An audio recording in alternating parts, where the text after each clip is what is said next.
you were talking about, Peacock and network TV, linear TV. How have you seen, and I'm curious, just, I know in NASCAR, it seems like you and the Fox team work very close together because you obviously want a successful sport, even though they're on two different networks. Talk about that just in general between the networks, the streaming platforms, how that's changed, where that's headed, all that, those kinds of things. So fascinating. We really root for Fox. And as you know, last year we even let Junior do a race in Talladega with them because their success is our success. We want them to have a great first half, and they want us to have a great second half because we lead them into the 500. And that's unique. For the NFL, we all want to be the best, and we know that all the networks are doing a great job, but it's more competitive than NASCAR. NASCAR truly is equal footing between the two networks. It's kind of like that big family aspect we talk about, right? Yeah, and that's just part of what NASCAR sport. is. Yeah, it's your sport. Yeah. It's this sport. Yes. Right? And so we lean into that. And then you talk about the evolution of TV. It started out as broadcast only. Then cable came in. And cable got up to almost 100 million homes. And those 100 million homes were spending in the cable bundle a lot of money. And if you were getting ESPN and there was 99 million homes, it was about $8 a home. So what it used to be, and what it still is, but the 99 million homes have gone down to about 70 million homes now, so the numbers have lowered. But every home in America that had the cable bundle was paying for ESPN and USA and TNT. And what happened was it allowed different content plays to take place. So if you're a lifestyle fan, well, you're going to have your Bravo. If you're a sports fan, you're going to have ESPN on there, or FS1, or when we had it, NBCSN. But as this ecosystem kept shrinking, the money's not the same because people were leaving the ecosystem and going a la carte, cutting the cable cord, and picking up off of different systems of delivery. And that's where streaming comes in. Yeah. And, you think about it, the $5 a month you pay for Peacock, or less if you get a good deal, because there are oftentimes we run specials where you get it for $1.99 a month. You're paying a lot less than you are paying for even one channel on cable. The ESPN is $8 or $9 per home for just ESPN primary. And so that's the dramatic difference. And except when you have 10 to 15 to 20 of those payments a month. There's going to be a consolidation of some kind as these streaming services come together. And it's just goes back to history that we talked about earlier. One of the books I read was Anatomy of a Revolution. And what happens in a revolution, the Russian Revolution, the French Revolution, is the world gets turned upside down. Chaos ensues. And you end up back to kind of what you were doing before, but just modified. Yeah. And that's all we're doing right now. We're just modifying how people consume. Yeah. And that's interesting. Yeah. And I'm curious how it's going to land because as you were talking about cable, I remember the times of certain, networks or however you call them, they would use their leverage and not be on, a certain DirecTV or Dish or whomever, right? That obviously that's changing, right? With the streaming, you're having to introduce your own streaming concept for the network. And, I wonder where that leverage is going, how that's shifting and changing as you do your business and how to do business. Well, one of the things we've noticed is that for the Premier League, for example, it used to be on NBCSN, and then we started a streaming service just for soccer, Soccer Plus. It was called, and then we switched over to Peacock. And the cable games are on USA now. The games on Peacock now are getting the same numbers of viewers as they did on NBCSN because you've got a dedicated audience that knows where to find the Premier League. And they love it, and they want to consume it, and that's where they find it. So we now have it on Peacock, NBC, and USA. And I look at the Peacock combination with NBC is NBC's like the Barker channel. It reminds everyone and tells everyone where it is. So you hit the biggest possible audience and then drive them over to Peacock. And on a lot of the product, it airs simultaneously on NBC and Peacock.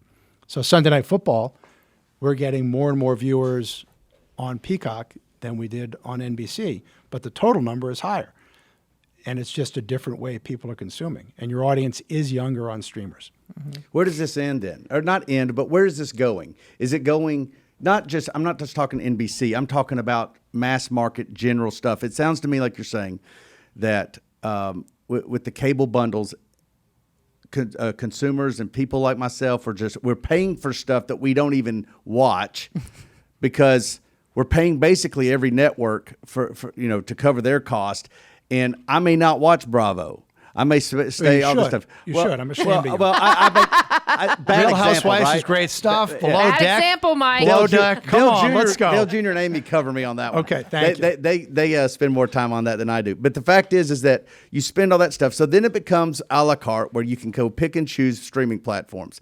But is it fair to say that the mass market in general is still a little confused or unclear on where to find things and how that stuff works? Are we in this period in which we're still trying to figure out the education process? Yeah, it's that part of the revolution where there's a little bit of chaos. Yeah. But we're trying to bring clarity to it, particularly when you have a broadcast network like NBC that has the number one show on television with Sunday Night Football.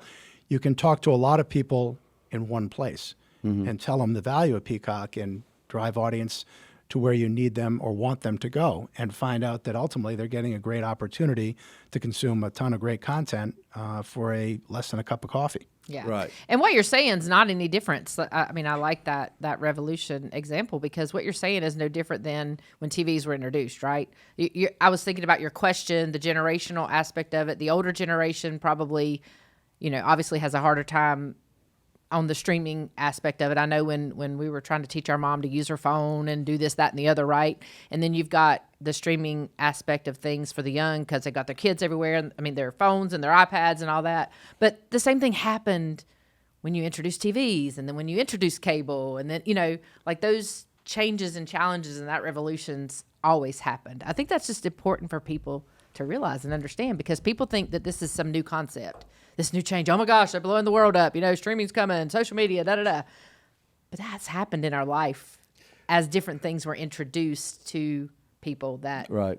Well, didn't. I tell our team that we're creating content, and we don't need to worry about where it's being consumed. Yeah. Our job is to create great Yeah. content. So tell a great story, make people care, and engage that audience. And that audience, the commerce guys are going to decide whether They'll it's on figure that Peacock out. or USA or NBC.